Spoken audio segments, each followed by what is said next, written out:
I figure. Leave it to this stupid smoke detector to go off 1 minute before we go live. All right. Hi there.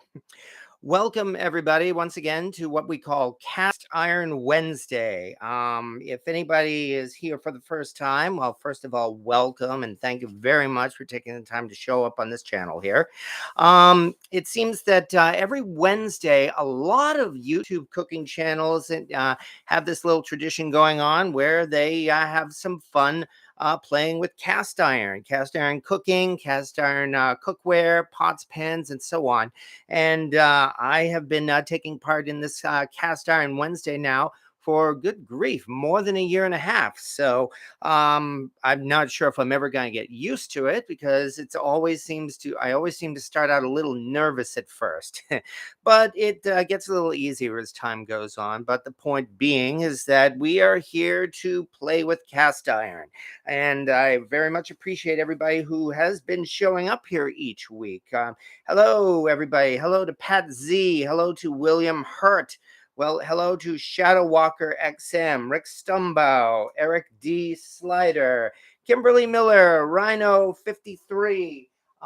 Everybody who has been kind enough to show up. Well, what can I say but welcome? Because, yeah, we are here to engage in, hopefully, I'm not about to start another war, American Civil War between North and South, because, of course, even as the very first person, Knee Oaths, commented at the very top of this chat.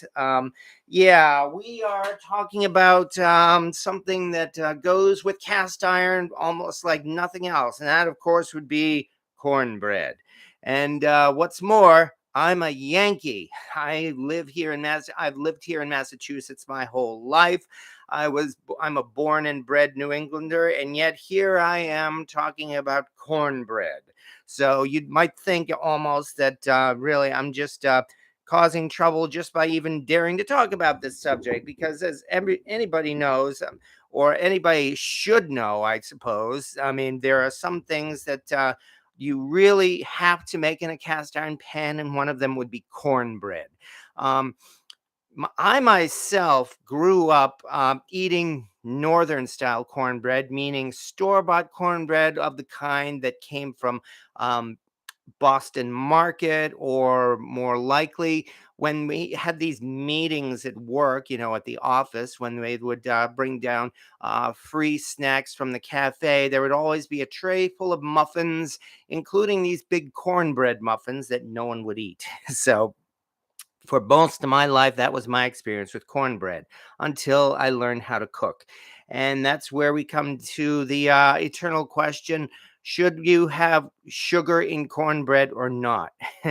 And I am unfortunately not going to give the definitive answer to that. My answer to that is going to be yes. Yes to either question. Should there be no sugar in cornbread? Yes. Should there be sugar in cornbread? Yes.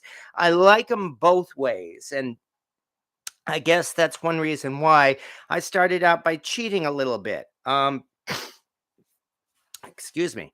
Now, the other thing, of course, and as I mentioned, cornbread and cast iron go together like that. And there are so many different kinds of. Okay, one second right now. Okay. I'm sorry, I am already blocking one little political spammer. Boy, that didn't waste time, did it? I guess I'm gonna have to add another bad word to my block list, and that would pretty much be anything covered by Fox News. And I'm gonna leave it at that. So, but meanwhile, as I mentioned, well, as we all know, we're here to talk about cast iron. So let's start looking at some cast iron here. And these are a few pans. That doesn't count the ones that I also have heating up in the oven right now. Because, yeah, there are so many ways to make cornbread in cast iron. I mean, whether or not it's in a good old fashioned vintage cast iron skillet.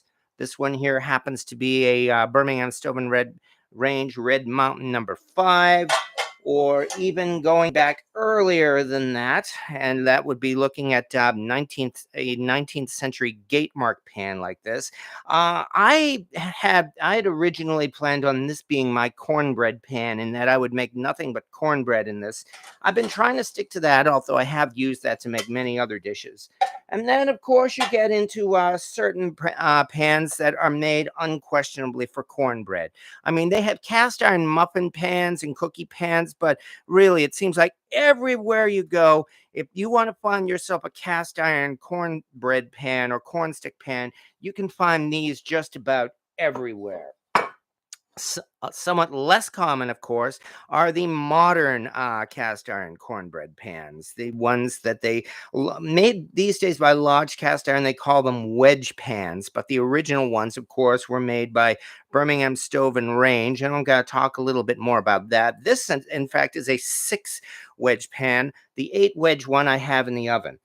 But as I mentioned, I started out by cheating a little bit in that I prepared one dish even before we started this live, especially because, the question is whether or not sugar belongs in cornbread.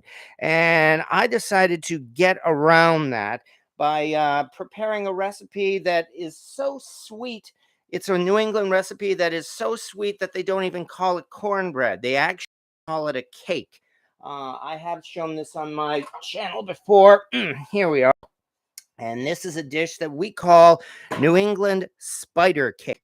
And in fact, this is a cornbread recipe with so much sugar in it that, yes, they do call it a cake. And in fact, there's something special about this particular recipe as well. You can look it up on my website or on here on YouTube or the like. It is called New England spider cake. No, there are no spiders in it. It's because it was originally designed to be made in a cast iron spider. And as you can see, it works just fine in a cast iron skillet. It's not quite the same as cornbread, though. And I'm hoping that this one turned out right. Because as I mentioned, this is more of a cake. And if this cooked correctly, when I slice into this, there should actually be a thin layer on the inside that has the consistency, and I guess you could say the taste of custard. So, I mean, if anybody doesn't want to see sweet cornbread, I'm hoping this kind of gets around that. So I think we'll start out by doing that, and then after that, we will get down to some more Southern style cornbread. But yeah, as I mentioned here, this is my Lodge 10-inch skillet, the kind that you can buy anywhere. This one is a special one that I call my redneck pan. It was the very first cast iron pan that I ever owned and used. I've told that story before. And as you can see, this even has a different consistency from cornbread. It really does have more of a cake-like consistency. Hope I can get this thing out of the pan without ruining it. You know what the first piece of pie or cake is always like. So, but I really hope, hey, it's a little tight, but hey, I think we got it. All right, there we go. And hey, as a matter of fact, I believe it worked. I'm hoping you can see this. You see in the center there is a darker line. That's actually more like a gooey line. You know how they call the tunnel of fudge cake? With this particular recipe, this actually produces not just a cake, but it has a little center layer of, you might say, like custard. And so this is a type of cake that, in fact, it's so sweet you could eat it just like this, a lovely cornbread cake, or we even sweeten it even more by putting some of our famous New England maple syrup on it. So I'd say this is not a bad start, if I may say so. Let me put this piece aside here. So there we go. There's our sweet cornbread just to start. So I figure right about now, half of the South is probably preparing to go to war against the North because I've just made some sweet cornbread. But I fell in love with this recipe when I tried it. And really, as I said, you may want to give it a try yourself. As I said, again, it is called New England Spider Cake. And this looks good enough that if you don't mind, I need to take 1 second and take a photo of this because, yeah, I am quite happy with how this turned out. And I hope that means we're off to a good start here. But as I said, this is a large 10-inch cast iron skillet because, yeah, again, if it's not made in cast iron, it's not cornbread, as they say. And that, of course, is why we get down to so many different pans that were made for making cornbread. And right now, let's see what we have here for some comments already, such as, hello, Papa Dan. I understand your position. I grew up eating traditional Southern cornbread, but nowadays I eat Yankee cornbread most of the time. Yeah, it's very savory Southern cornbread with no sugar. It is really an acquired taste. If you grow up eating it, then of course you love it. Me, I grew up eating the sweeter cornbread, so I have a tendency more for that than anything else. What has happened? Oh, good grief! Stupid Windows uh, decided to block this. I don't want to see these stupid newscasts. I'm not interested. There we go. Hello, William Hurt. In my youth, I knew a lady who made cornbread for dessert, added frosting, and you had cake. And I was raised in Beaufort, South Carolina. I don't understand the controversy. Well, a lot of it, of course, is exaggerated, like so many others, like beans and chili, for instance. Oh boy, I'm gonna get stabbed in the back now. To Granny Graham, just able to listen. Well, glad to hear. Hello, Granny Graham. I've just presented a recipe, though, that you might want to consider making with your kids. Again, it is called New England Spider Cake. And first round of injections this Friday. Also, congratulations, Papa Dan. I hope it helps your eyes. So, and going further up, hello, yes, again, Papa Dan. I'm a Southern boy who loves who loves cornbread. Dope knows only bad cornbread is no cornbread. Make it how you like it. Yes, exactly. And as Rick Stumbaugh says, especially in cast iron. Yeah, that's the one thing, of course. Cornbread cooked in southern. Jadine Neely, cornbread cooked in South years ago was cornmeal, one egg, meat, grease, and milk. Yeah, that's the very basic cornbread that we have here. And that, in fact, I'm going to put together here. And I do have a pan heating in the oven, and that is the other important thing, of course. If you want to be sure your cornbread does not stick, you've got to heat your pan in the oven. I've had this thing, in fact, heating up at 450 degrees. So this is going to be darn hot. But yeah, as she just said, the very basic cornbread had only 4 ingredients. And here are two of them right. And actually, this one has 6 ingredients. And that is, yes, we've got cornmeal, but I've also mixed a little bit of baking powder and salt into it. But to that, all we have to do now is mix in 1 egg and some buttermilk. And once you do that, bam, you've got cornbread batter. So let's get down to it, shall we? Let me see. Here it is, and mix ourselves up some cornbread. And yeah, I don't want shell in it. Thank you. So we've got that. And along with that, we've got about 1.5 cups of buttermilk here. This recipe I've tried to be authentic, and I'm sure for a lot of people the amounts do vary from place to place. Nonetheless, actually, let me pull this microphone a little bit closer. And as you can see, by the way, I'm not using an electric mixer because there's really no need to. I've also found for this stuff, I mean, it can be difficult using a whisk. While a whisk will thoroughly do it, of course, as you know, it'll get stuck between the little, what do you call it, the prongs of the whisk. Besides, just a little bit of stirring, and we will have our Southern style cornbread batter. Now, this kind of cornbread, of course, is so savory that, yes, it's true, a lot of people do just grow up eating it as is. But even so, even for a lot of people, you still have to flavor it in some way or another, whether that means drowning it in butter or throwing this into a pot of chili, or likewise using it as a side dish for dunking on just about any other kind of southern dish, whether it's Brunswick stew um, or a low country boil. Your corn, there we go. That didn't take long at all, did it? And as you can see, I didn't even use a whisk. All I used was this big spatula here. And with that, we're just about ready, because we've got one other thing we need to do first, and that, of course, is, don't want to spill that. That, of course, is to grease the pan. So I've got to move this so that I can open up the oven. All right, and that means now I definitely have to get out my glove, because this thing is smoking hot. In my case, I know most people use bacon grease or lard. I actually prefer using corn oil in my cornbread. I find it has a higher smoke point, and it gives less of a burned taste to it. Yeah, it's everybody's preference, of course. So all we do now, let me see, where is it? Here it is. This is the one.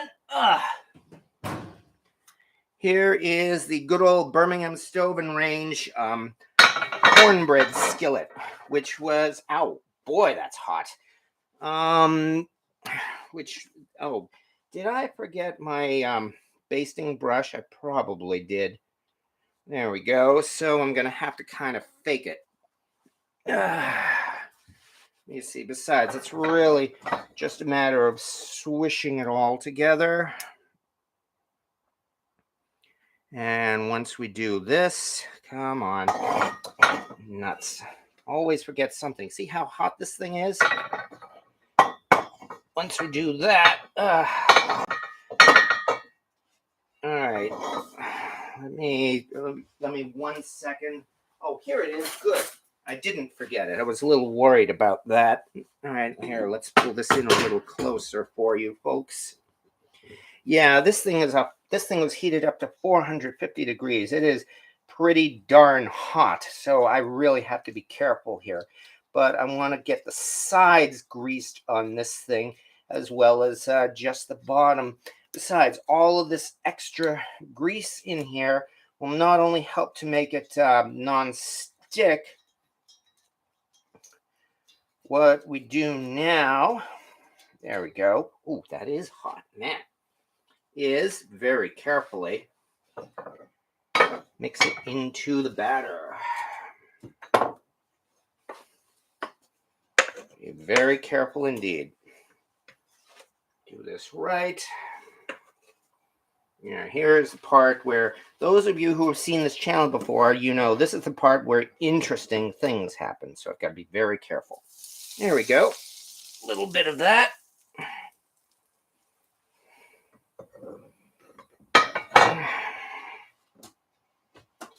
Quickly swirl this around a little bit.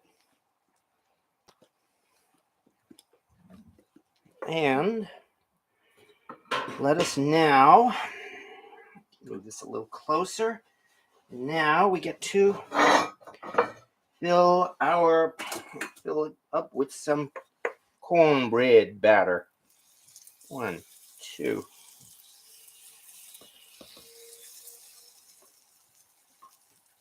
And that was a pretty terrible job, wasn't it? Well, that's all right. All we got to do is push it to each side.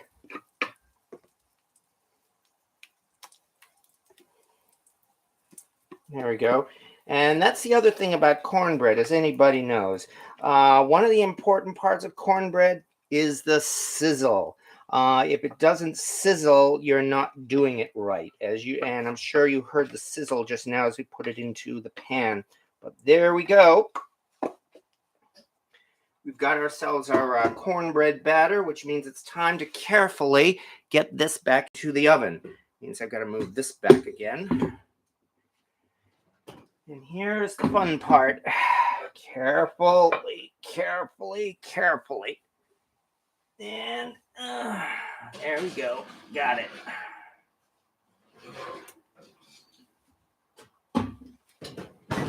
And that will be done in about only 20 minutes or so. So that was, of course, the Birmingham Stove and Range cornbread skillet. I've told the history of that skillet before, but I don't mind telling it again. I'll be nice and brief nonetheless. The fact is, I know you've seen pans that look like this. They call them wedge pans or just the cornbread skillet. They were originally produced by Birmingham Stove and Range in Atlanta, or Birmingham rather, in 1967. That was the year when one of the factory workers, I think he was like a shift manager, and I believe his name, I think, was Billy Washburn. I get this. This is all told from the point of view of former employees of Birmingham Stove and Range. He was the one who presented this idea to the company, largely on the suggestion of his wife. He was an idea of just that, of having a pan especially like this for baking cornbread. Because of course the best part of cornbread is the edge, and so there you go. You get a lot more edge this way. The company and BS&R actually did encourage workers to come in on weekends and work on their own projects because they had scored before, and so they gave this thing a shot and produced it for him. Well, this thing took off. This is pretty much a legend in the history of cast iron cookware. This pan is. This pan sold like wildfire. Birmingham Stove and Range in 1967 and 1968 had the two most profitable years in the company's history, and was largely because of the wild success of the cornbread skillet. This thing was, everybody wanted one of these things. So very quickly. Oh yeah, that's what I'm feeling. I'm feeling a breeze because I opened the window. So this thing here, ever since the wild success of the cornbread skillet, this is one of those pans that you see everywhere, and it's generally considered one of those essentials in a baker's kitchen, kind of like a bundt cake pan. It was so popular, in fact, that competitors, especially large cast iron, started producing their own versions of the cornbread skillet probably within a year or so of its release. That was one reason why the BSR tried to stop competitors. They tried to scare them away for the first few years of production of the cornbread skillet. They actually produced this marking on the pan here that said patent pending. Hello, we're live. Sorry, I'm late for the live. That's all right. You already have made some cornbread? My cornbread? Not yet. Okay, Not yet. But yeah, help yourself. That's a cornbread cake. That's a cornbread cake, in fact. So. Is this a spider thing? Yes, it is. Do I need to take one? Go. Yeah. No, it's called New England Spider Cake. Oh my God, so good. Well, if Travis is here, feel free. But anyway, sorry for the interruption. But as I said, they tried to discourage competition by hello, Jamie, says the people. Hi, people. Yeah. Hi, people. Yeah, quite a few. Anyway, they tried to discourage the competition by producing this marking on the bottom, patent pending. It was really just kind of like a little scare thing because as far as I know, they never did put the patent process in and never really had any kind of legal protection about it. So I've got a whole pan of it right here. Help yourself. Even though they tried to keep the competitors from making their own versions, it didn't work.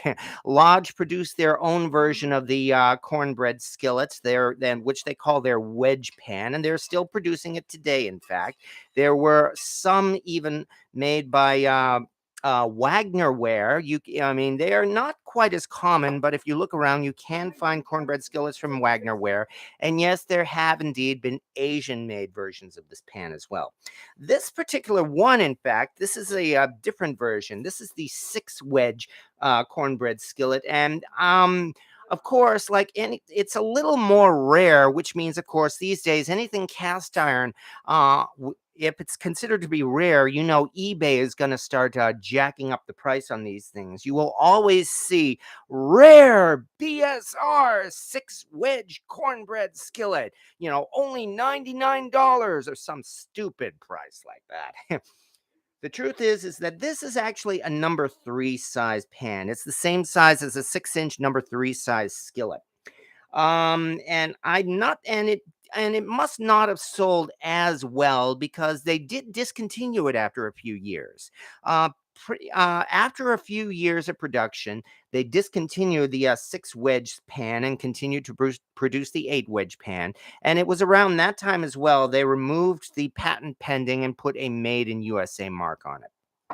So that is generally how we date the BSR cornbread skillets. The ones that say patent pending are anywhere between 1967 and maybe the, I don't know, early to mid 1970s. Originally, when I was first putting my website together, I thought it was only a few months, but in fact, that I really had that information wrong and have since corrected it. So, as I said, it's several years, anywhere between 67, maybe the early to mid 70s. Likewise, that would be the production history of the 6 wedge cornstick pan. Okay, let's see what we have here. Meanwhile, I'm trying to encourage like two-way conversation here, because I don't want to just keep talking and talking and talking. And please, everybody's encouraged to comment, make snarky comments, ask questions, and answer questions. Please go ahead. Wondered where Jamie was. Yeah, Jamie was busy treating her son to a birthday present. So she's having a lot of fun there. Dr. M, I sold my corn wedge skillet because I always found it more work than it was worth to use and maintain. The standard skillet works just fine for what I do. You know what? I agree with you. Interestingly enough, when they marketed this thing, it actually did have a label on it that said easy to clean. Yeah. Those of you who know who try cleaning one of these things, you will know that I'm sorry to say that was something of an exaggeration of the truth. Yes, it is kind of difficult cleaning these things in the corners here, and especially seasoning it a little brecken. Ugh. Once you get it clean, I find it's worth it though. So, so I will only agree with you on that. Wondered where, and hello Rex Housley, and well, thank you very much for the donation. I always appreciate donations. I won't say no. I'm not going out of my way to ask for them. I mean, I've said before, I consider this to be more of a hobby than a money-making exercise. But thank you very, very much. I very much appreciate that. Something with the settings for the closed captions. I'm not sure about that. Crunchy brownie corners. Yes, you can make brownies in these pans too. They're excellent for brownies and cookies too. So so they're not. So despite what Alton Brown may say, they're not a unitasker. For the record, when BSNR went out of business in the early 1980s, they passed along the patent for not patents. They're what do you call it? The design of the cornbread skillet to lodge along with the Sportsman grill. They never did produce their own version. I'm sorry, the exact version of the cornbread skillet. They have only continued to produce their own what they call a wedge pan. But well, that's business. And anyway, the Lodge cornbread pan or wedge pan, it works just fine as well. It is also great for making cornbread. And again, use it with pride. If you've got it, use it. In only the last couple of years, Lodge has redesigned a whole bunch of baking cast iron pans, and they've introduced it as their Bakeware Collection, one of which is a nice 8-wedge cornbread skillet with 2 handles on it rather than this one long handle. And that is nice, actually. I mean, if you are seriously going to get your first cornbread pan, unless, of course, you find one of these things at an incredible discount, which you could do. They are very common. That new Lodge baking cornbread pan may not be a bad choice. Those handles are actually very useful. There's something else from BSNR that I will be showing in just a little while as well. By the way, I don't want to overburn that that cornbread that's in the oven there. It's only supposed to be in there for about 20 minutes. So I really got to be careful. Folks, please remind me to check the cornbread after about 20 minutes because I do tend to forget these things. You've seen that before. Hello, Miranda Benedict, 20 minutes late, but congratulations, you're here and thank you. Pegtooth, the only cornbread that I've tried was at a Montana steakhouse. They use super sweet, small, sharp tooth, splittingly hard, ouch, that they put in croutons in the Caesar salad. Oh, yeah. And of course, cornbread stuffing at Thanksgiving is also popular with a lot of folks. So, Kimberly Miller, I dislike cleaning those pans. And yes, you are not the only one. So, as I said, there is more cornbread coming up very shortly. In fact, I should probably get started on the next one. But again, folks, please be kind enough to remind me about the cornbread that's in the oven. Because the next thing is, as Jamie had mentioned, she has a way of making cornbread, and I know she's not the only one, but that you might very well consider to be the world's easiest cornbread. It is 2-ingredient cornbread. Well, they're not pure ingredients, but it's like you only have to mix 2 things together here. And that would be Jiffy corn muffin mix and cream corn. Literally, you mix 1 box of Jiffy corn muffin mix and about 3/4 or so of a can of cream corn. And there you go. You have got a cornbread mix. Probably the easiest cornbread mix anybody can put together, even if you say you can't cook, even though anybody can cook.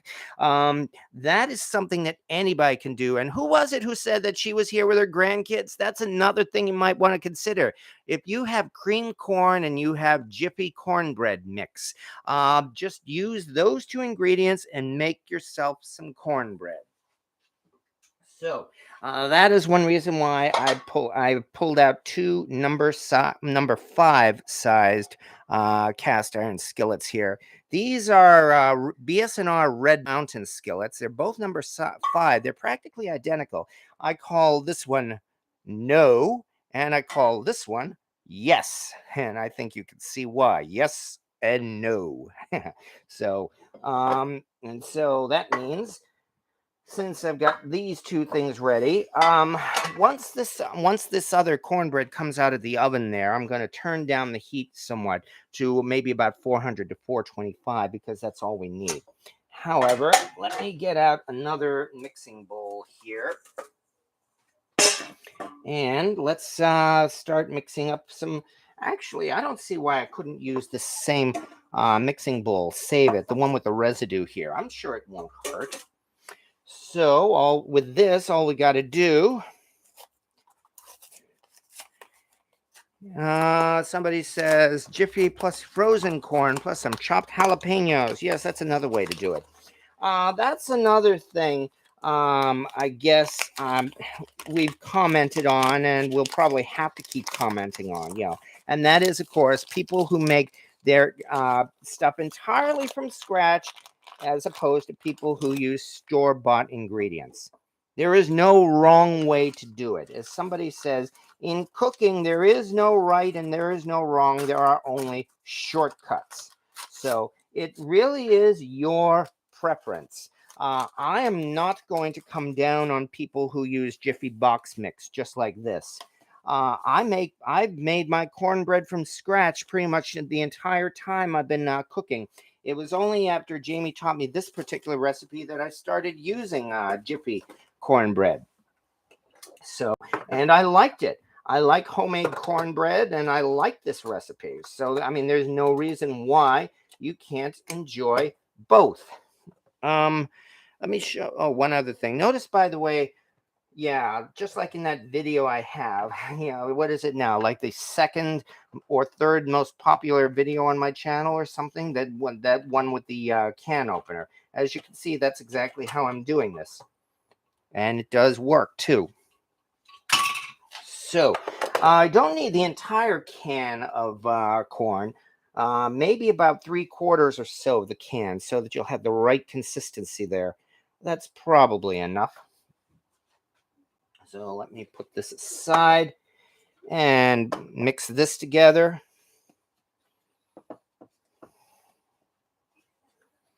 And just like that, we will have more cornbread batter. It is really as easy as that. At which point then I can put this into the pan and throw it into the oven. However, the oven is right now up way too high at the moment. So I'm hoping that I should be able to take that other cornbread out of the oven any moment, or at least that's my hope. Yeah, but anyway, there is our cornbread batter. And see, it was just as easy as that. This was cream style corn, for the record, not just corn with water. But anyway, there it is. Let me put this aside. Let me get ready to take that other thing out of the oven. Let me peek on it quickly. Excuse me, please. Oh my. In fact, I'd say that thing may not be quite done, but I'd say it's probably almost done.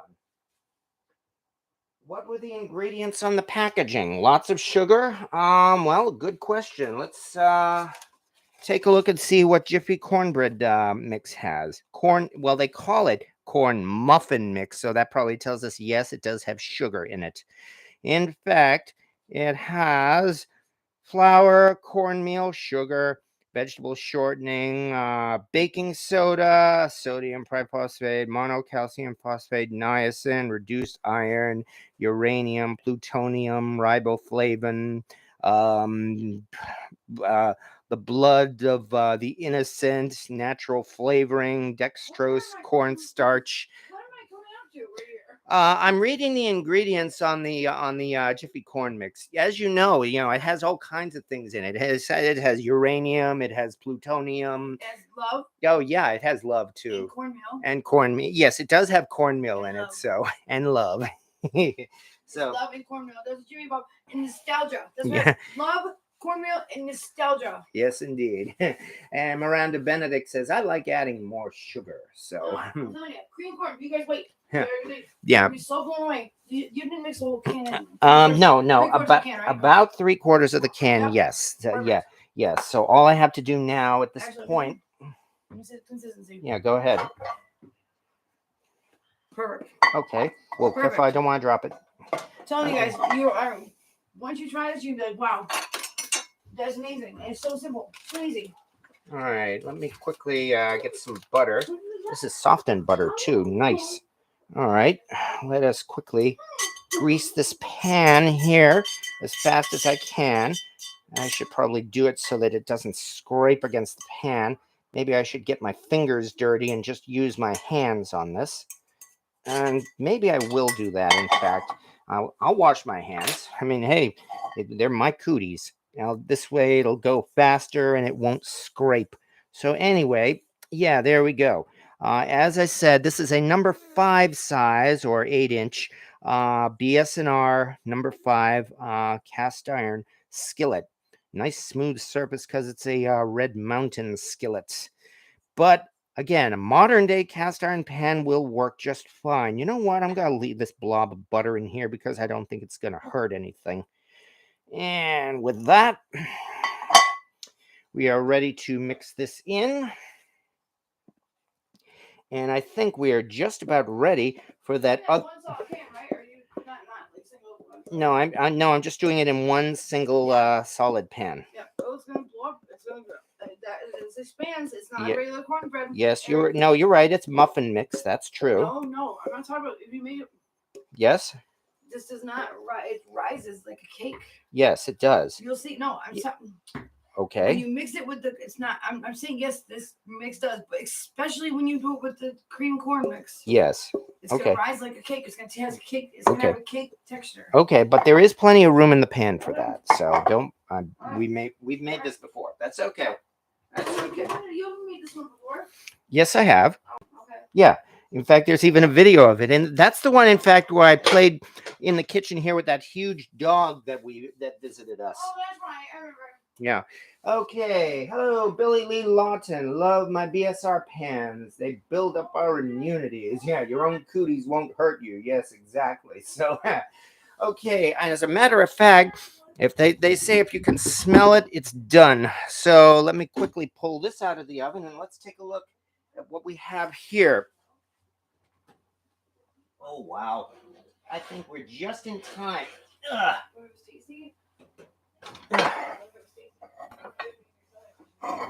I think it's just in time, folks. What do you think of that? Southern style cornbread done in a BSNR a BSNR cornbread skillet. So again, this is savory cornbread. It has next to no sugar in it, which means that we're going to have to drown this one in butter. One other nice thing about cornbread is that there's very little waiting time, other than the fact that this thing is smoking hot. Oh, excuse me. Actually, got to turn the oven temperature down a little bit. And I better open the oven a little bit to help the temperature drop quickly. So let me see if I can do both at the same time here. That's not too bad a view. All right. However, this thing is so screaming hot. Okay, good. Here's a plate, plastic plate, so that there's no chance that the metal will break it. Now we got to loosen the edges on this. Boy, look at this. This is just popping right out of the pan, folks. I mean, and I'm not kidding either. Little by little. This one's the tricky part. There's always a little bit of edge or residue here.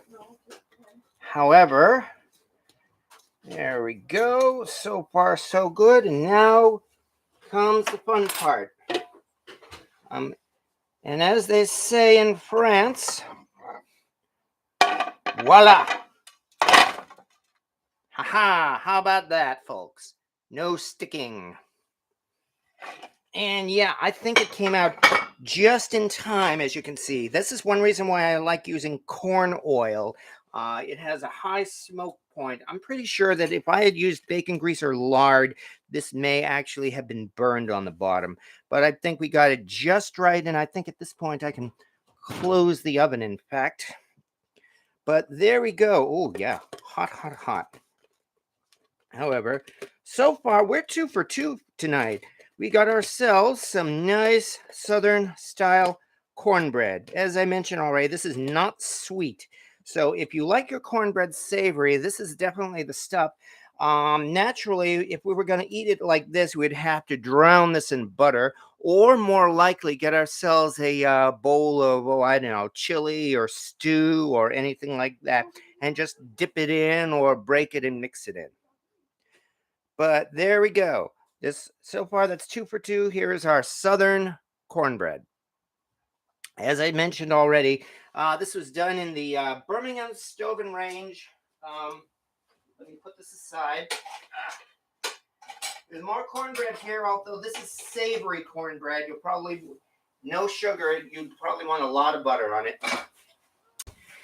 And because this thing is still so hot, let's get here's another view again of the BSNR cornbread skillet, the famous cornbread skillet that changed the world or changed history, at least a small part of history. It has the, it's got a little bit of grease on it, but it has the words cornbread skillet on the top. And indeed, this is also a patent pending skillet. I like the fact that it happened to have premiered in 1967, which was the year I was born. So in a way, I kind of have personal affection for this particular pan.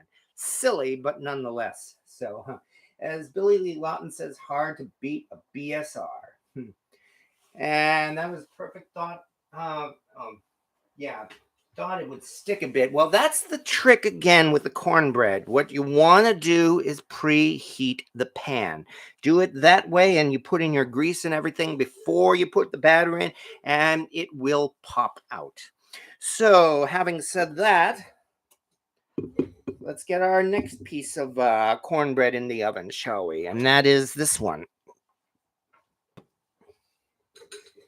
get this in here. And since I have another one, let's prepare one more of these. Let me check a couple more comments here while we're at it.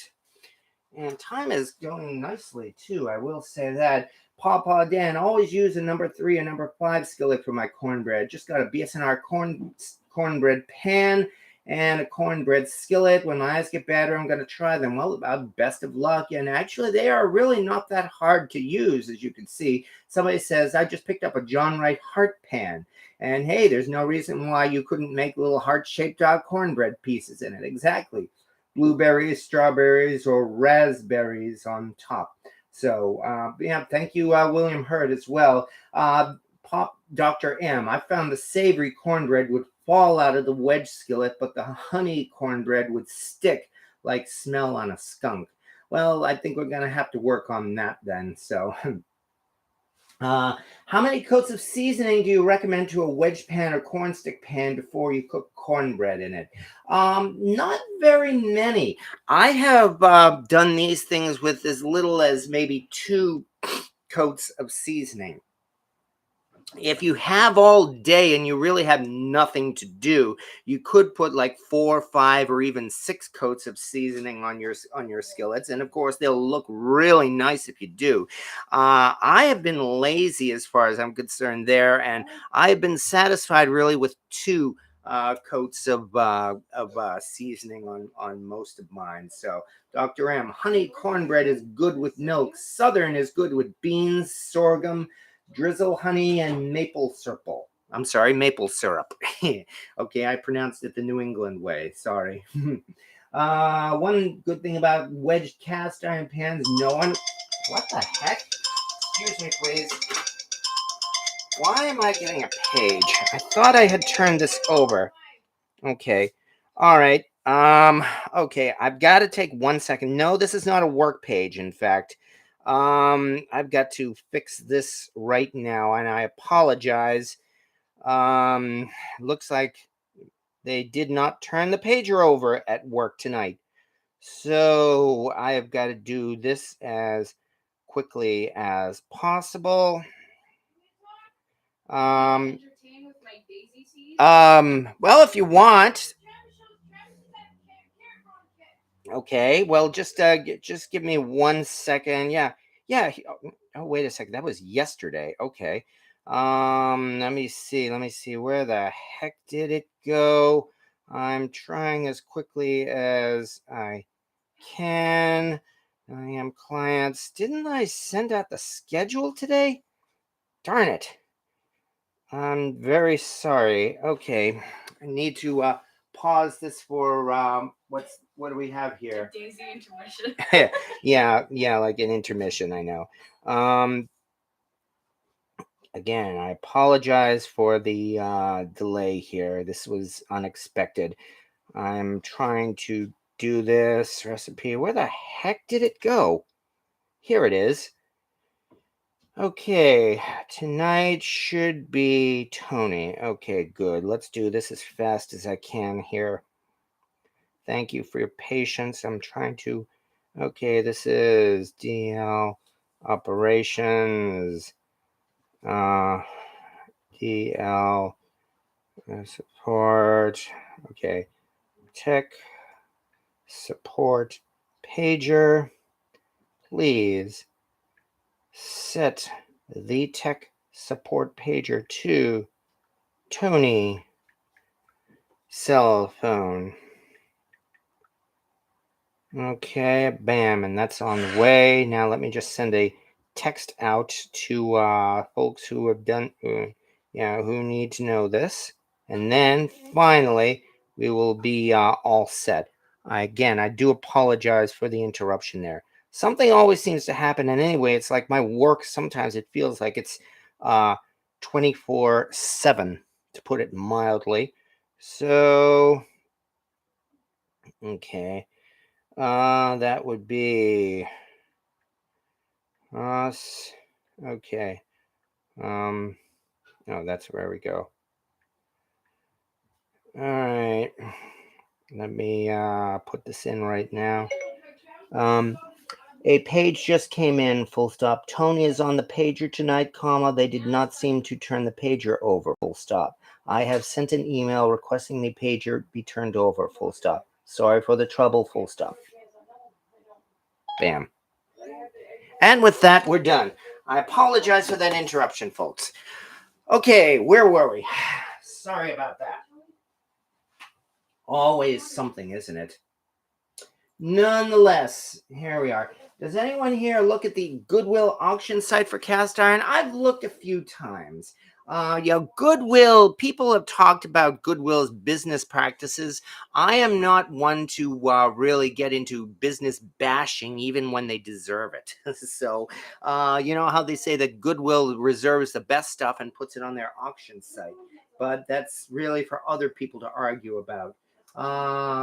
Anyone is the best for eggs. I have only one cornbread pan, a vintage Lodge. That's Volkswagen's Garage. So I have another BSNR 8Q hand scribe. Well, nice. That's actually pretty good. So, oh yeah, peg tooth. When I used to have a work pager, my blood pressure would spike. Oh, you you must work at my company. Okay, but wasted enough time. Now then, let's quickly get back to where we were. I'm going to prepare one more of these, and then I'm going to do one last cornbread, and that is going to be a fun one indeed. Let me see. Just like before, we've got one more thing of, oh yeah, let me get that bowl once again. And I don't see any reason why we couldn't use the same bowl. After all, you know, it's going to have the same mix in it. So, that is, again, one mix of Jiffy. The reason why I kept talking all that time is because anybody who knows anything about, well, not just this, but, you know, in the days of radio broadcasting, which I never was a part of, but we know dead air is always considered to be your worst enemy. You do not want silence. You always want to have something going on. And that's why I kept talking through that all that time there.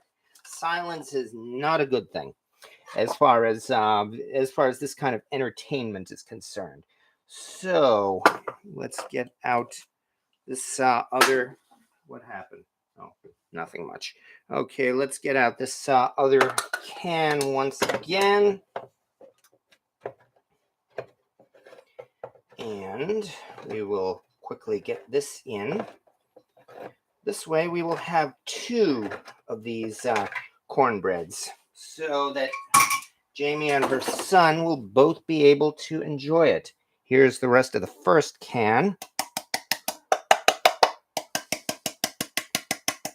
And by doing that, I'll bet the cats are going to come running. So now let's go with maybe about half of the second can. There we go. That was easy. Put this aside. In fact, maybe I can even dip that savory cornbread in this corn. Hey, there's a concept, I guess. We will just simply mix this together. As I said, this is, I don't know if it's the world's easiest cornbread mix, but it's got to be somewhere in the same ballpark. So yeah. Yes, if you do just make your cornbread with Jiffy cornbread mix, there is nothing wrong with that. After this, I'm going to do one more cornbread, not from a box mix. We will go through it the hard way. Yeah. So that should probably take up the rest of the time on this, in fact. But so far, we're doing pretty good. I do have a couple of other pans I want to show off as well anyway. So, but that was easy, putting that all together. Nice and simple. That did not take long at all. That means now...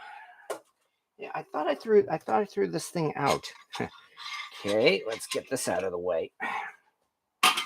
All right, now let's do just a little bit more of this butter. But anyway, that's how easy it is. That's one nice thing as well. If you're just beginning to cook to learn how to cook. This, again, is one of those dishes that is really tailor made for beginners, as I found out. Cornbread, because it's a very forgiving recipe. As long as you don't overcook it and burn it, then you've got yourself some. You're pretty much guaranteed to have some good cornbread, whether you make it savory or sweet, whether you make it with box mix or from scratch. It really is that easy. There we go. Quickly, let's get this in. There we go. Might as well leave that blob of butter in there. Nothing to worry about. All it's going to do is melt. And then once we do that, we will get down to preparing our last piece of cornbread here. So far, anyway, I've talked about the BS&R cornbread pan, cornbread skillet, and a little bit about the large cornbread skillet as well as making it in a regular old cast iron skillet, and there's really nothing wrong with that. So let's get this into the oven, and then we will continue with the next one. And here we are. Once we do that, on with it. Has this cooled down a bit? Let me wash my hands 1 second. There we go. Let me move this to one side now. And then let me check a couple more comments. I appreciate everybody's patience. And then we will get down to making another batch. This one is going to be, like it or not, more sweet cornbread, because that is kind of what I grew up with. Okay, where was I? Scarface McGillicuddy. I forget where I had that, but it was at a restaurant. Oh, yeah. Well, yes, even the corporate made sweet cornbread can be good, actually, sometimes, if it's not too dry, that is. So Mark Steeler, 96 hours. I almost never had a 40-hour work week. Yeah, I know that feeling all too well as well. Yeah, my friend Andy will make some cornbread, and maybe we'll get naughty and add chocolate chips. Oh yeah, there you go, chocolate chip cornbread, and why not? After all, again, it's your cornbread. If that's what you want, then that's what you can make. So. Peg Tooth, I drove heavy recovery and consumer towing rigs, and my shifts were 96 hours long. Ugh, huh. Does Jiffy come out crumbly? My cornbread from scratch is always just crumbs everywhere. My understanding is that Jiffy can be a little smoother. I think one reason why is because, well, rough cornmeal or coarse cornmeal does, produce a lot of crumbs. I mean, there's practically no way around it unless you use really, really fine cornmeal. Time is priceless. Can you add pre-cooked bacon or other goodies to the batter before baking? Absolutely. If you want to, like, say, for instance, make a savory cornbread and throw in bacon and hamburg and pork and jalapenos, you can do that, and you will have yourself a really interesting cornbread at the end. And when I say interesting, I mean delicious interesting. So really nothing wrong with that. 109 viewers. Well, thank you so much. 106 still, and we're already an hour into this, so we're actually, again, doing pretty darn good. And Pib Gorn asks, does your cornbread skillet need cleaning, and how much effort? Yeah. Yes, this will need a little bit of cleaning, but not too much, as you could see. I mean, that cornbread came out pretty smooth. So on the whole, this should not be difficult to clean at all. I might even be able to get away with just wiping this thing down. This thing is smooth enough. I'll get myself like maybe a rag or something, and maybe just a little bit of Crisco, and then just give it a good wiping down. that should probably be enough. As long as I do it quickly before these little crumb bits harden into rock solid pieces. That is so.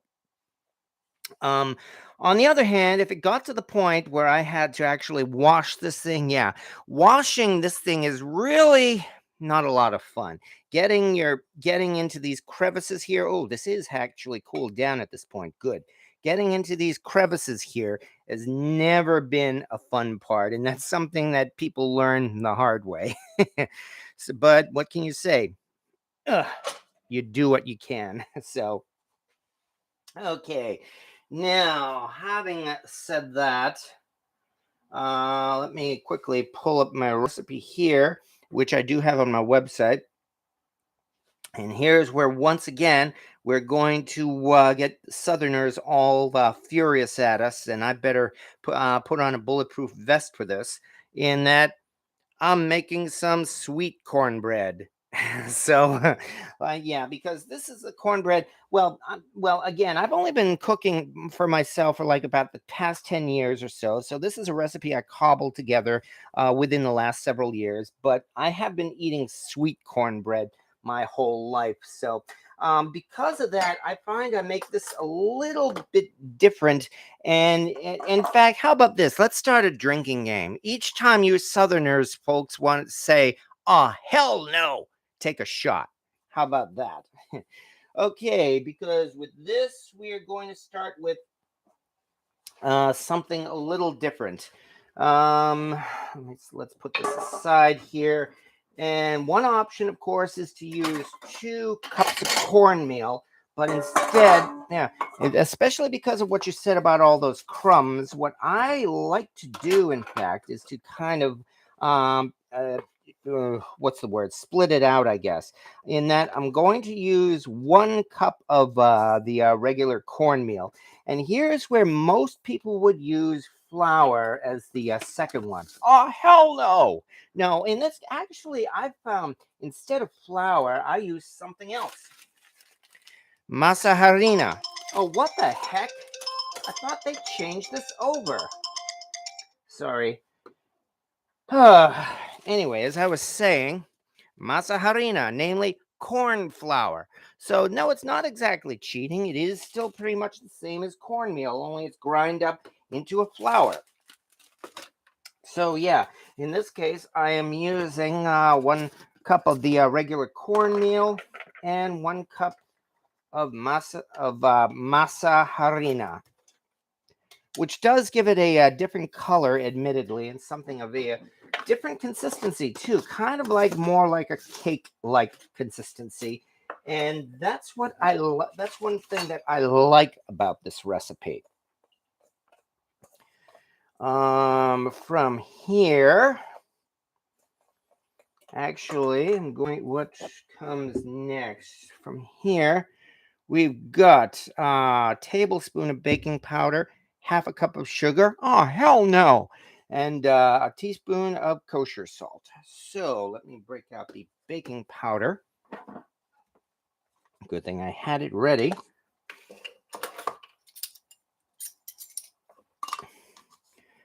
One tablespoon of baking powder. Now, baking powder, not baking soda. Yeah, baking soda does give it a different consistency, but I like how the baking powder works. And that was, oh yeah, half a cup. Where's the sugar? Here's the sugar. About half a cup of sugar, maybe even a little more. I hope I didn't use too small a bowl here.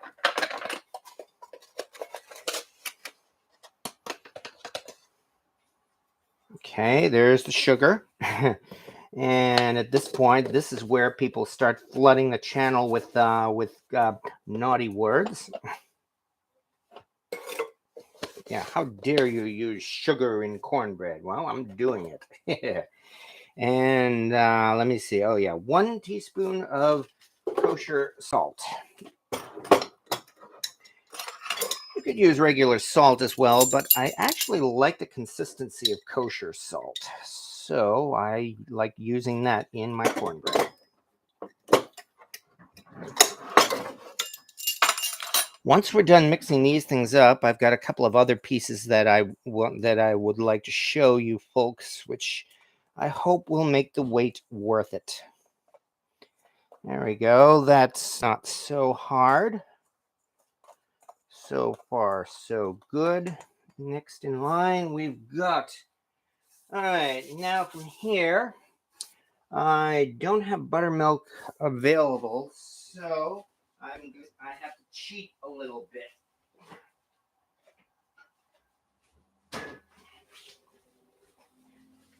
And that means we got 1 cup of whole milk. There we go.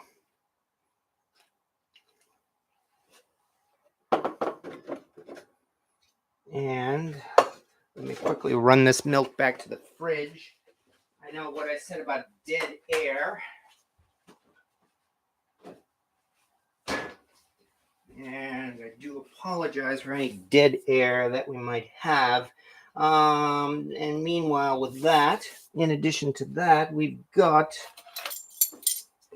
1 tablespoon of vinegar, so that will actually help to give this more of a buttermilk-like consistency. Just a little bit of sharpness to it that way. So from here, we're almost done. And we've got 1 egg. We've got the eggs here somewhere. Here they are. Ugh. Gotta watch myself here. Don't want to have too much of a mess on hand. That would be just like me. Come on. Here we are. Here comes 1 egg. I also like the fact that this thing only uses 1 egg. Okay, 1 egg.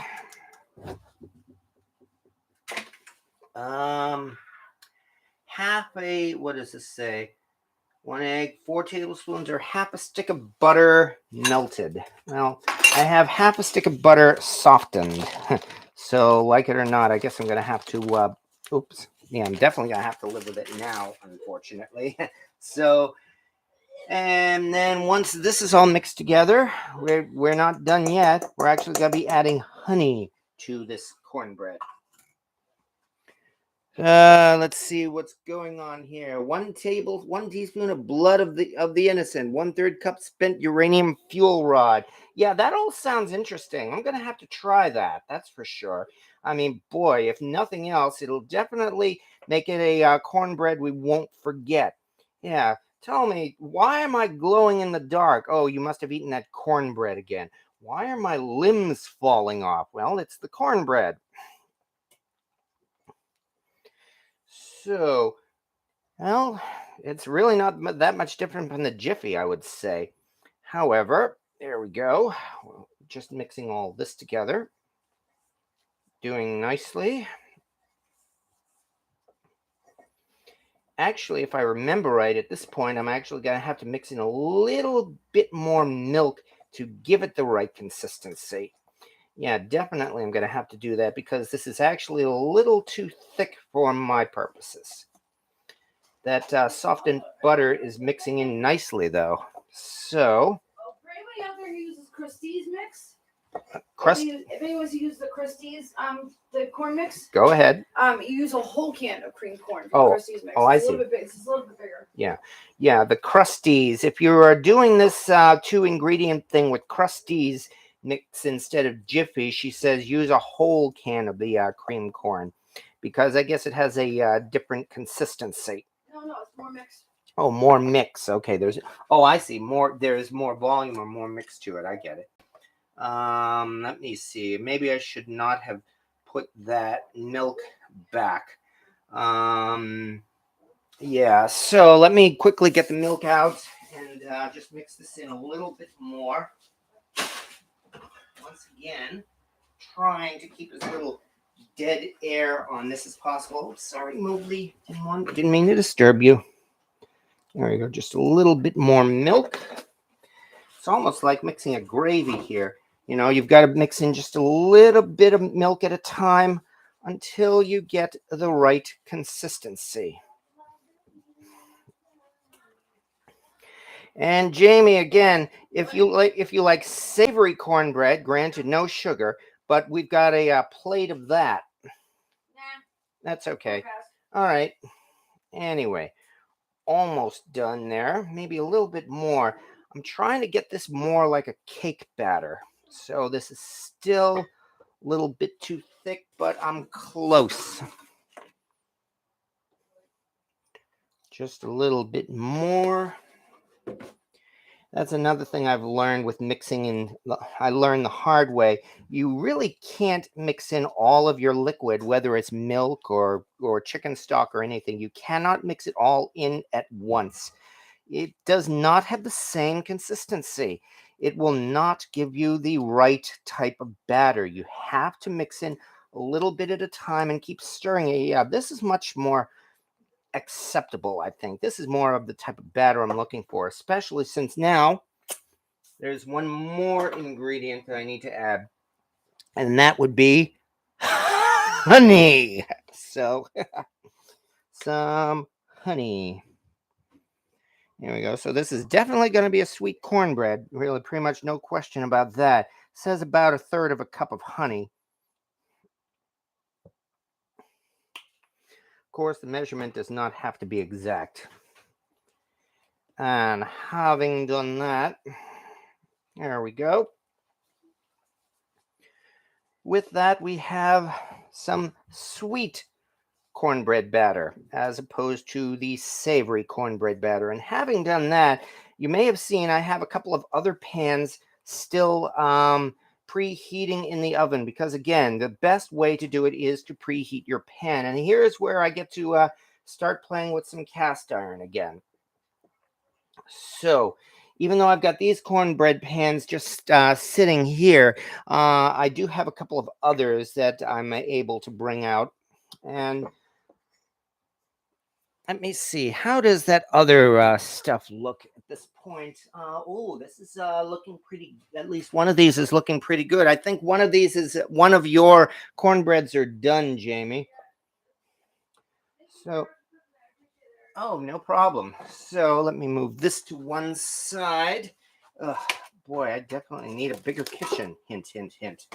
All right. Get my, there it is. Get my glove. And while we're waiting here, let us pull out that instant cornbread. This is what it looks like, folks. Here's Jamie's 2-ingredient cornbread. This doesn't look so bad. Yeah, see, I mean, the top, I have to say, looks dry, but it is definitely, in fact, I'm not even sure if it's entirely done yet, unfortunately. Let me get a toothpick. I may actually have to stick this back in the oven for a couple more minutes.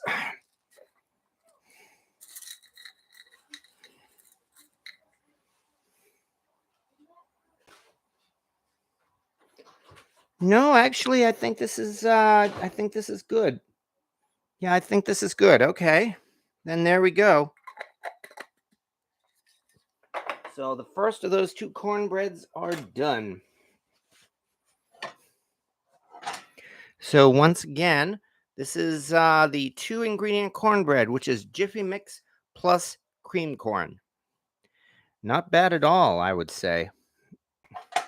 The second one is still in the oven. Second one still has a few more minutes to go, but we're getting close. Pawpaw Dan, have you ever used a toothbrush to clean the corners of the BSNR cornbread skillet? Baking soda also gives cornbread a different taste than baking powder. Grabbed wrong box with my eyes. Yes, indeed. So, yeah, I do prefer it with the baking powder. Yes, there is something different about that. And having said that, okay, I've got this batter here. As I mentioned, we've got one more pan to play with, because I have shown this one off as well, but here we're actually going to put this one in action. This thing's been heating up in the oven. May I present to you folks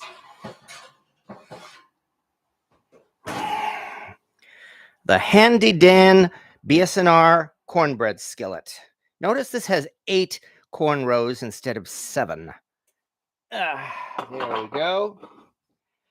So, oh yeah, this is definitely hot enough, that's for sure. Just like before, we need to grease this thing. So let's do this nice and careful. This is way too hot for me to do with my hands. I've got to do this carefully, little bit at a time. Listen to that, folks. Here, let me pull this over.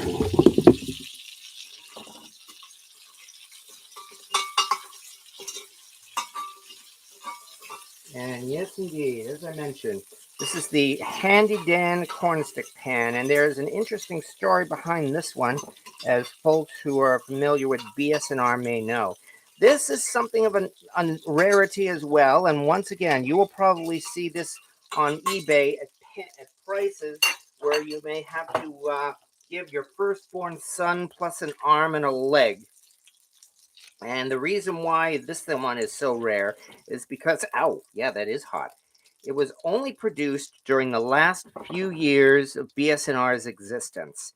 In the late 1980s, they were unfortunately in serious financial trouble.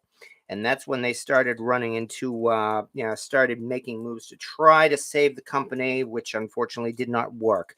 During that time, among other things, they tried producing new products, several different kinds of pans. This is when we saw things like the Cornbread series and the Lady Bess series.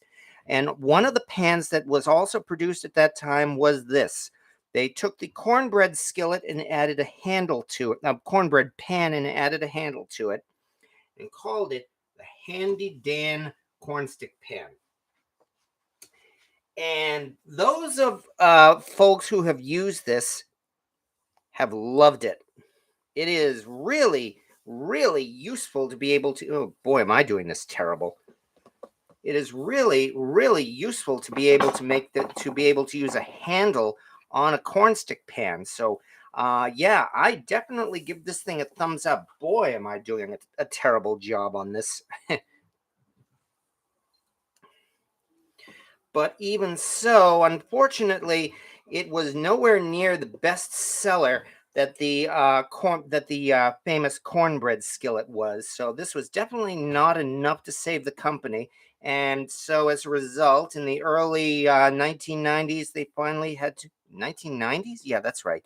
They had to file for bankruptcy, unfortunately. So, yes, this was produced in the last few years of BS&R's existence, and it really is a great idea for a cast iron pan. As a result, this has already become a collector's item. So, let's stick this into the oven right now. And let's pull one more out. Here we are. Going in the other direction, here is, oops, careful. Here is a BS&R 3S skillet from the S series. It was probably the smallest full-size skillet that they produced, other than their ashtray advertising skillets. So let me throw a little bit more butter onto this one. Come on. Oh, shut up. Okay. Let me throw a little bit more butter into here. That's what we want to hear when it comes to cornbread.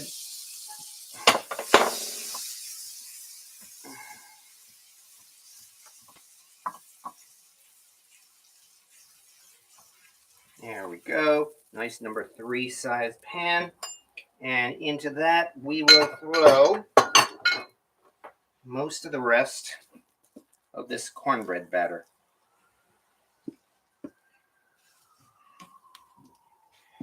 In fact, I may have made a mistake. I probably should have put a number 5 in there. So now I've got this extra batter too. Darn, whatever am I gonna have to do with this? Oh, we'll figure something out. Let's get this into the oven alongside the other one. See how this other one is looking here. maybe about another minute or so for this one.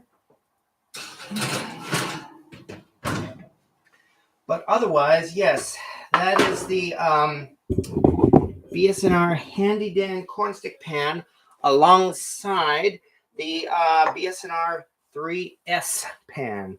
Boy, I'm definitely making a mess here. However, yeah, love this Pawpaw Dan. Love the smell of butter on a hot cast iron skillet. Definitely. Eric Slider, is there a reason you put a hot pan onto a cold pan instead of onto your cutting board? Yes, I'm using it as a trivet. But if I put the hot pan onto my cutting board, I didn't want there to be a chance it could burn it. That batch of savory southern cornbread, I was cooking at 450 degrees. So that was a hot cast iron pan. And again, I did not want to burn my cutting board. So that's why I just basically use this as a trivet. Okay, silicone brush is nice. Love that sizzle. Again, yeah, one of the best parts of making cornbread is the sizzle, and that's when you know that it's done right. Somebody did some shots. I don't doubt it. I'm sure I probably ticked off a whole bunch of Southerners here, giving you a nice drinking game. But then again, the way things go on most of these YouTube lives here, I'm foolish enough to actually try to cook live. Meaning that I cannot edit out my mistakes. And that's why this does not look anything at all like those professional cooking videos from Joshua Wiseman or the like. So all I know is that I'm having fun here. And so far, I haven't killed myself. I haven't injured myself. I haven't injured anyone else, especially the cats. Most of the cooking has been pretty darn good. So far, I like how tonight has turned out, for instance. So, James Griffith, when my firstborn son was a teen, I might have considered giving him for a cornstick pan. Yes, exactly. And I'm sure you're not the only one. I know, so up to 136, 137 people here. So we are doing pretty good, that's for sure. Not Russia, south of South Carolina and north of Florida. And then we get again to Pawpaw Dan asking about the toothbrush. So, yes. Hello, the Big John. And mistakes and all, especially the mistakes. Well, yeah, I mean, I can't deny that. I mean, I make mistakes. As you can see, I am hardly a professional here. I've said enough times, I've been doing this now for about 10 years. I have not been cooking my whole life. The last 10 years, as far as cooking is concerned, have been a real learning experience. For the most part, it's been a lot of fun too. And that's why I have this mantra that I've said many times, and you've heard me say this before. In cooking, there are a few disasters and many learning experiences. And fortunately, we can still eat the learning experiences. So, yes, Val's Black Cat's rules. I love a toothbrush for my cast. Yes, exactly. Hello, Mark Steelair. As you can see, we are still here. So, yeah, actually, at this point, I think now we can take that other cornbread out of the oven. Let's bring this out nice and careful. Don't want to burn myself. This is one nice reason for having a handle too. And here's the other one. Nope, I've got to close that door there. But there we go. Okay, we now have two of those cornbreads. This again is the one made, as Jamie had said, using really no more than 2 ingredients: Jiffy cornbread mix and about 3/4 of a can of cream corn. It looks like it's cracked on top, yet it is definitely soft. Yet it is definitely moist. Let me check this one with a toothpick as well. First one turned out very nice, and the toothpick did come out clean. So let's see what this one does. And the result being, you know what? I may have to put this in for maybe about a minute or so. Actually, I think this should be okay. All right, especially once this all cools off and firms up a little bit. So far so good. Well, I mean, as I said, this really pretty much this covers the subject of cornbread. I mean, what can we say? It's like when a lot of people who don't cook in cast iron, when they think of cast iron, they think of two things: cornbread and maybe fried chicken, which is odd because, of course, as you know, you can make just about anything in a cast iron pan. But the thing about cornbread, it's like I don't know, cast iron and cornbread just seem to have grown up together to the point where, as we've said enough times, if it's not made in cast iron, it's not cornbread. And that's why they have so many of these pans, yeah, despite the stuff I've dripped onto it, that are made especially for making cornbread. You can find these cornstick pans literally anywhere. I mean, you can just about any antique mall that you go to will have at least one and probably more than one of these cornstick pans. Let me wipe this off quickly. Here we are. So that I can show the bottom of this one here. This one, as a matter of fact, I bought for $10 at a flea market outside of Harrisburg, Pennsylvania. Flea market that has since gone out of business, unfortunately. It was called Saturday's Market. And I picked this one up because, well, number one, the handles here show that this is definitely a BS&R cornstick pan. All of those cornstick pans from the different manufacturers all had unique handles, and they're actually just about all of them are pretty easy to identify because of the handles. This again means that this is a BS&R pan. Not only that, it's a Red Mountain series pan. As you can see, it says 7S, which is 7 stick, and Y, which I believe is a mold marker, just like how their skillets were marked, besides the size number A, B, C, D, E, and so on. This must have come from mold Y. It has large handwritten script on it. Does not necessarily mean it's the earliest version of the handwritten pans.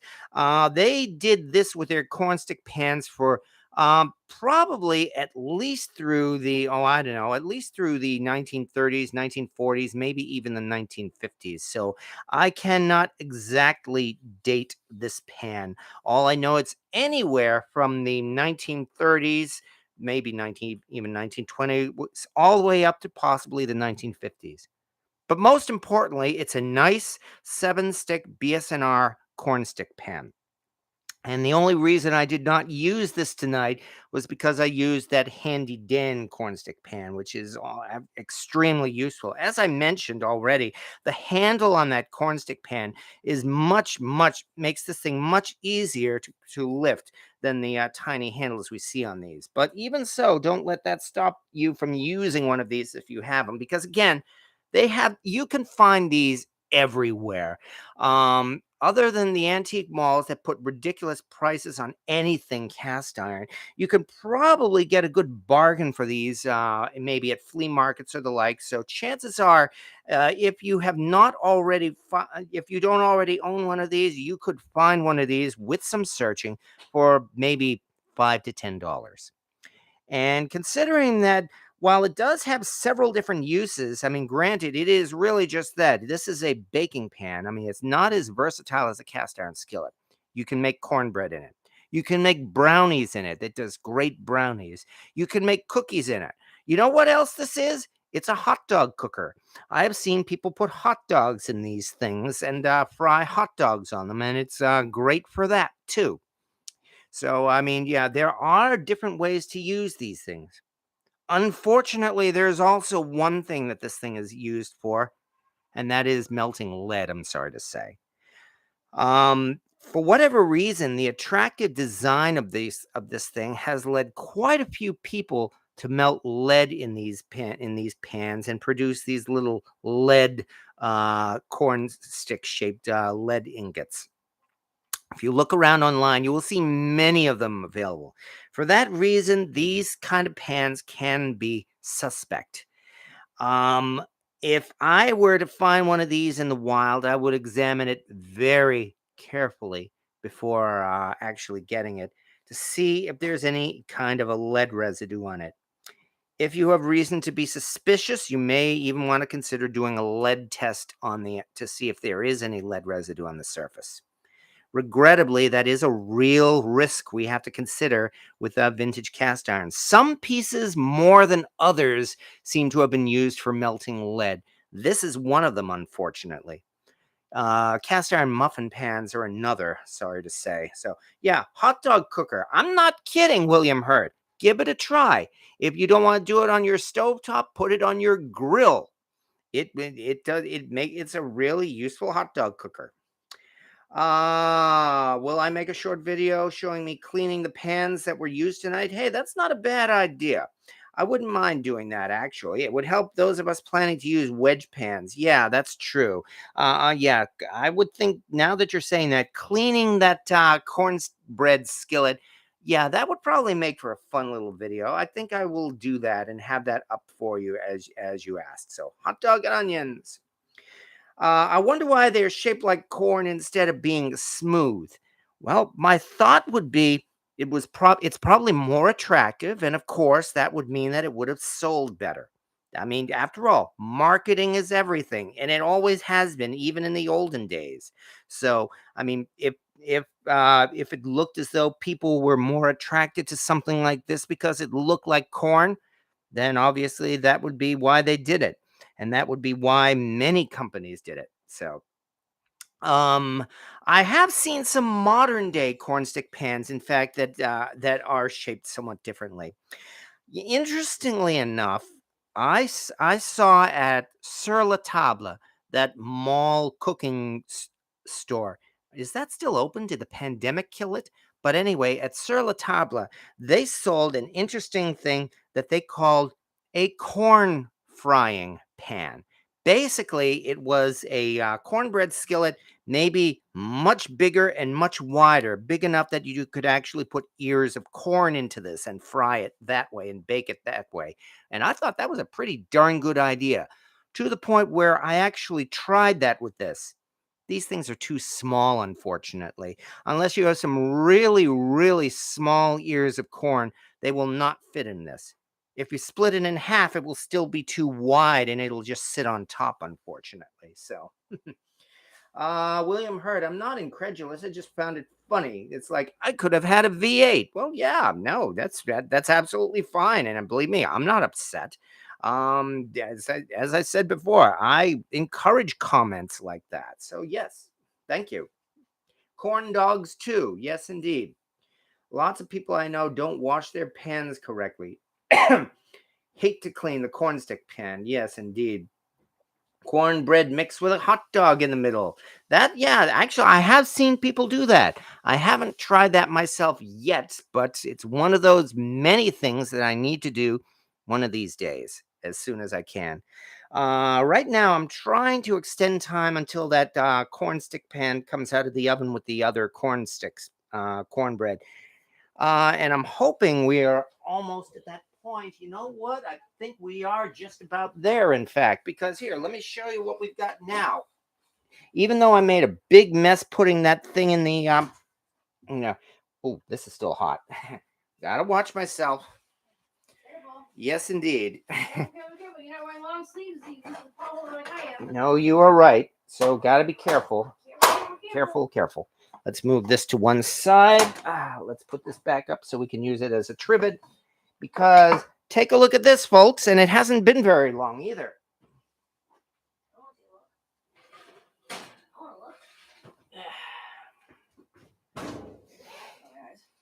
Check that out. I spilled a lot of the batter on the sides, but there it is.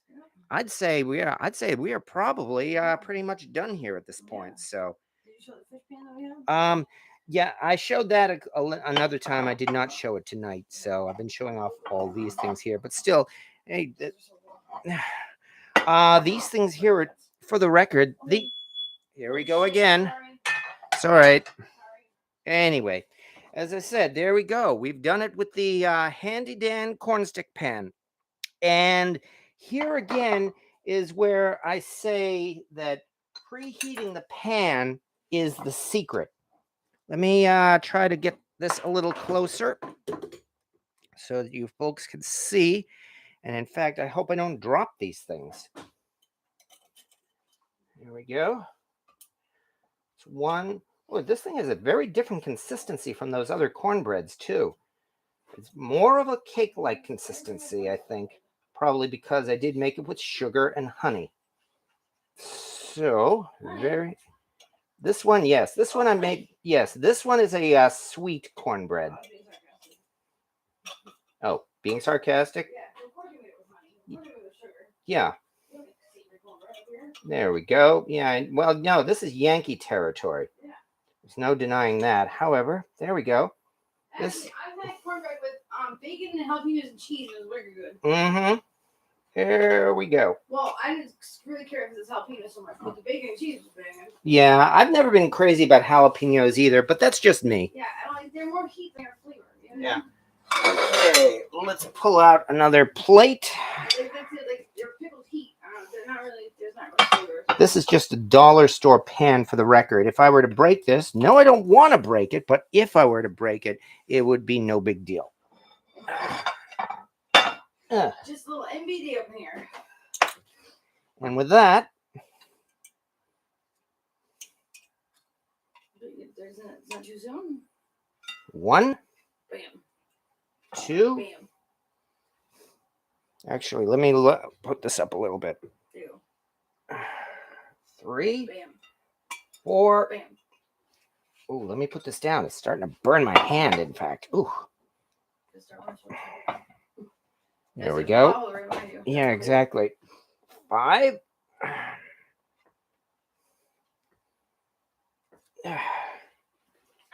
Come on. Oh, damn it. Ow, ow, ow, ow, ow, ow. Thank you. Thank you so much. All right. 6, 7, and 8. There we go. You can just put it right down there. All right. That's what I'm here for. What? That's what I'm here for. Yeah. Here I come to save the day. Thank you. Anyway. I said every live. There we go. There we go. These are more sweet. If you want to try one of these have sugar, those don't. I want one. It's hot, but They go look ahead. like cooler. Yeah, exactly. They were made in a corn So they stick. cool up a little bit. Cool down. Do you want to set do here? Here. There we go. You can put butter or whatever on it. But nonetheless, let's get a look at these things here as we prepare to head out. Oh, yeah, plutonium ingots. Yeah, I know. I should have included a Geiger counter to see how radioactive these things are. Yeah, because after all, I made... Yes, exactly. I used... oh, yeah, that's right. Hey, no problem. There's lead in it, so that'll absorb the radiation. Well, yes, we do. So, yes. All right, sous chef Jamie. Pass the honey butter. Hello, Simply Deep 1985. Yeah, and yeah, Jamie to the rescue. That's exactly what it said. But anyway, that was the Handy Dan cornstick pan. So, well, so far so good, Simply Deep. It's actually been more than an hour and a half, and I'm about to wrap up because we have made a lot of cornbread tonight, and just about all of it came out pretty darn good, too. In fact, I've got one last thing, and then I think we're going to shut down because if you remember, I put the rest of that batter out in another pan, which I don't want to burn because there it is. This was the number 3 pan. So there we go. So far, so good, I'd say, actually. Yeah, I think this was a more successful night than last week, thank goodness. So things have been going pretty good here. And this is a nice soft one as well. Do you have any recipes with self-rising cornmeal? I have never used self-rising cornmeal, at least not yet. But so I really cannot comment on it because I have never done it. Let me move this out of the way so that nothing is knocked over. But yeah, there we are. We've got a lot of cornbread to go through here, folks. Are you going to give your friends some cornbread? Definitely, because there's no way in the world I can eat all this myself. all of this and that cake too. So plus that savory southern cornbread on top of everything else. So yeah, I'm happy with how tonight turned out. I've gotten to show off a whole bunch of cast iron pans, new and old. Made a lot of cornbread. No major mishaps this time, and I'd say we're doing pretty good here. So yay as well, and hello, and thank you to everybody who has been here too, like Pawpaw Dan, Rick Stumbaugh, Kimberly Miller. Good night. The Big John mukbang channel. Yeah, I actually have a little mukbang planned for the next few days or so, where I'm going to talk about J.R.R. Tolkien fans and the upcoming Amazon Lord of the Rings. Other than that, hello, just my opinion. Have a nice evening and take care. You too, everybody else too. And hello, Andrew. Yeah, good night. And can you cut the Jiffy cream corn just to see the inside? Okay. Well, yes, I think You I'll. guys gotta check that out. You guys didn't I think we'll, yeah, not yet. I think we'll do that, and then we will call that a night. Let me move that. Let me move this to these are one really side. good. You make them like the mini loaf pans. Yeah. Like the mini, like muffin loaf pans. Like you make these mini muffin pans, they come out really good. There we go. This is still warm, but it's not burning my hand. I actually have an interesting story on how I got this recipe. Yeah. So there was a diner in Haverhill, Massachusetts, and they had been purchased. There was this. It was a mom and pop. They had it for like over 75 years in the family, and they sold it to this couple. And the one stipulation is that they continue to on Sunday mornings. They serve like a bread and muffin basket with when you go in for breakfast. And one of the stipulations is they had to continue making the cornbread recipe. So when I tried the cornbread, I was blown away. I was like, oh my god, because I'm not a big fan of cornbread. And when I tried this, I was like, how do you make this? You know? And he's like, you know what? I'm gonna give you the secret recipe. And what it was the Prestige mix. And but he said you took one box of mix to 1 can of cream corn, and this is how it comes out. And it comes out like cake style. I kind of ruined it. It's a little bit, yeah, it's a little. I ruined it with my spatula here. However, nice and moist, and it doesn't have. It's not super cornmealy. You know what I mean? Like so, it has more cake like texture to it. So there you go. That oops. Okay, don't want to drop it all over everything. And that is your cornbread made with Jiffy mix. And yeah, actually, it's holding very well. Mm-hmm. Still steaming too. So there you go. That is your cornbread. Yeah, well, not mine. It's the diner's cornbread. Mm-hmm. This has been a nice evening, and I like this one. All I can say is that, I mean, I know I say this every time, but I mean this every time as well. You know, really, it's you folks showing up here to watch that makes this a whole lot of fun. I mean, cooking all this is a lot of fun, but it's really it really makes it even more enjoyable to see all you folks here. And that's really why I've enjoyed doing these live videos for the last year and a half here.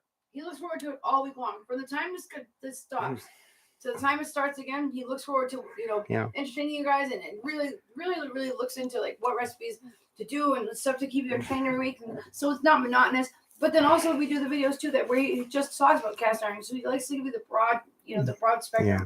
But it's something that he really takes a lot of time and it's very thoughtful of. So and it's all because you guys. Yeah, so definitely. Thank you. Yes, and thank you very much. So. Yeah, and I thank you. That's what James Cagney said too in Yankee Doodle Dandy. And we've got plenty of cornbread, everybody, folks. Help yourself.